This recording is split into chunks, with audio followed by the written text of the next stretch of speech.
Today I'm going to talk about one of my surf stories, which I like to do every now and then, just give you a little bit of my surfing history past and all the crazy stories and adventures I've been on. And this one I'd like to talk about as the biggest wave I've ever seen in my life. At one time when I was a kid, in my early 20s, I lived in Hawaii, on the island of Kauai, the north shore of Kauai. And this is a big deal for surfers because Hawaii is the surfing mecca. And you always felt when you were a kid that you weren't a true surfer unless you went to Hawaii and gave it a go. And I lived there for about a year and a half or so, surfed the big waves, and I was totally into surfing those big waves. Best shape I've ever been in my life. I was in Olympic style shape. I used to swim and free dive on the small days to get ready for these big days coming up. And today was the day. It was a big day. It was Hawaiian 20 foot. And I've got to explain the scale of wave size in Hawaii. When the Hawaiians call a wave 20 feet, it's not 20 feet. It's actually more like 40 to 45 feet. And to use the word Hawaiian 20 foot is a big deal because very rarely do the Hawaiians even ever say the waves are 20 feet. They can't admit to it that it's 20 feet. So it was a 40 to 45 foot day out there. And the wave scale in Hawaii is just so funny. A 2 foot wave is not this big in Hawaii. A 2 foot wave in Hawaii is 6 feet, okay?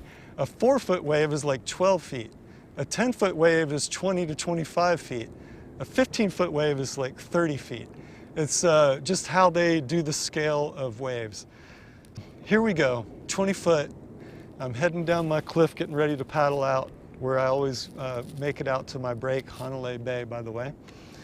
Scared as can be, nervous, I'm not talking, I'm trying to figure out what the heck I'm going to do, because what's happening is I'm putting myself in a life-threatening situation.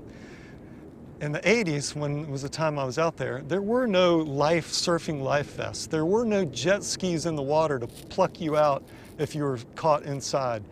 You were essentially on your own out there, especially on Kauai, because there was just very few people on that island. So you were on your own.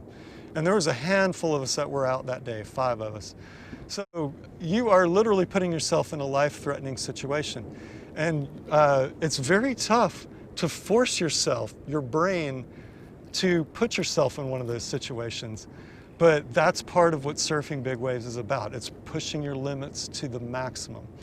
So I'm paddling out, bit nervous, heading on out, and I make it out to the lineup, catch a few waves, probably 30, 35 footers, thinking I'm doing pretty good, you know, my confidence level's getting up, and enjoying myself out there with the other handful of people. And all of a sudden, on the horizon, this huge mountain of water is heading our way. And we all knew that this was bad news. This is what we call a cleanup set. And essentially it's this rogue wave that comes out of nowhere. You're sitting here and it breaks out further than you are and then just wipes you out, cleans up everybody in the lineup.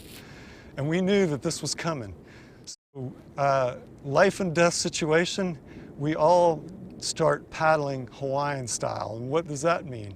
That means you're paddling for your life as fast and as hard as you can. You're just like, sprint paddling, as if you're running a 100-yard dash as fast as you can. You're just like, with every ounce of energy you've got, you're just like paddling and paddling and paddling as fast as you can to that horizon, because you don't want that wave to crash and you be right here and just smash you to smithereens, right? So paddling, all of us, we're just as hard as we can, fast as we can. And all of a sudden the mountain's coming and we're starting to go up the mountain like this. And you're going up, up the wave like this. And the 2 guys that were over here next to me, they were closer to the wave, and all of a sudden the wave just boxes like this. It just pitches over and boxes and barrels. And they're literally right here. They're little teeny, they were this size going up that wave as that wave boxed.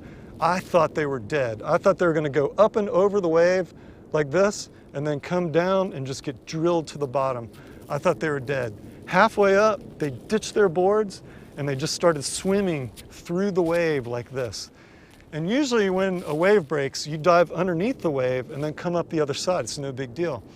But this was such a large vertical column of water that they were actually swimming sideways through the wave like this. And the best way I can explain it is if you have an aquarium or a fishbowl, right? It's a vertical column of water, and you can see fish swimming vertically or horizontally through the water, you know, like this, right?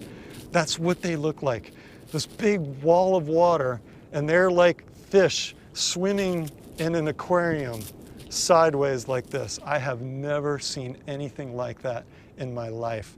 And I'm paddling up the wave still, watching them swimming through this thing sideways, and the wave boxing like this. Now that barrel, when it boxed, and what I meant by box is this is an open chamber, a cavern, and it's a barrel. That barrel was at least 20 feet wide, left to right wide. And how I know this is, we surf, when we're surfing on bigger waves, we surf on longer surfboards to catch the wave. They were probably on a 9-10 foot board. And you could easily have put both of their boards side by side like this, horizontally in the barrel like that. And that's 20 feet. So think of that wave as 20 feet wide by 40, 45 feet tall, okay? Just be in your room right now and kind of like walk a 20-foot line in the biggest living room that you've got in your house. That's how wide the barrel was. And then think of the wave being 40 foot tall, probably twice as tall as your house, okay? Just think of that wave. And this big giant mountain just goes over like that. And I thought they were dead. I really thought they were dead. And I'm still paddling up, and I make it over the top, come back down, and now I'm paddling down the back of the wave and then coming into the trough. And lo and behold, the two guys' heads pop up on the other side, and they survived.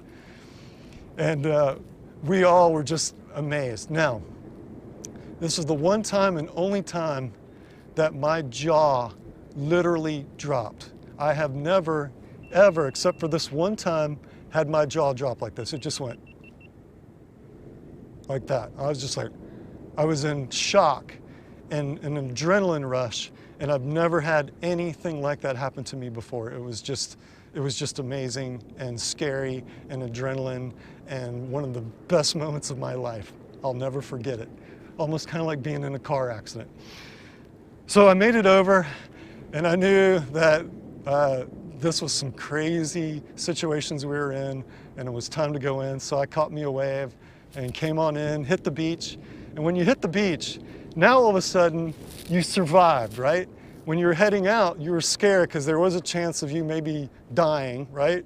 But when you hit the beach and you're back on land, now you just feel like nothing can stop you, and you're just full of adrenaline, and you're like, nothing can stop me, and you're like, yeah, like that. And you're just full of adrenaline, and you're like, I beat it and I won.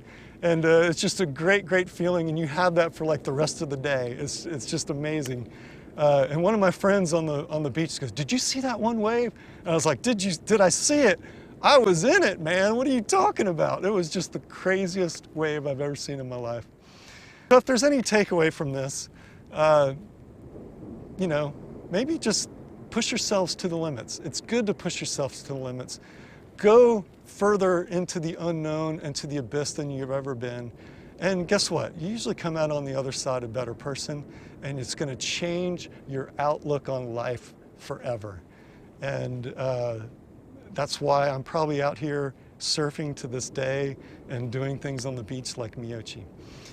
Let's talk about my 4 pillars of Meyochi. And my 4 pillars of Meyochi are flexibility, proper nutrition, stress reduction, and exercise of any kind. You follow my 4 pillars and your quality of life will improve dramatically. Now, I was going to go surfing, but the tide's not right and the waves are breaking right on the shore. But guess what? It's good for body surfing. So I'm going to do some body surfing instead. And I see you.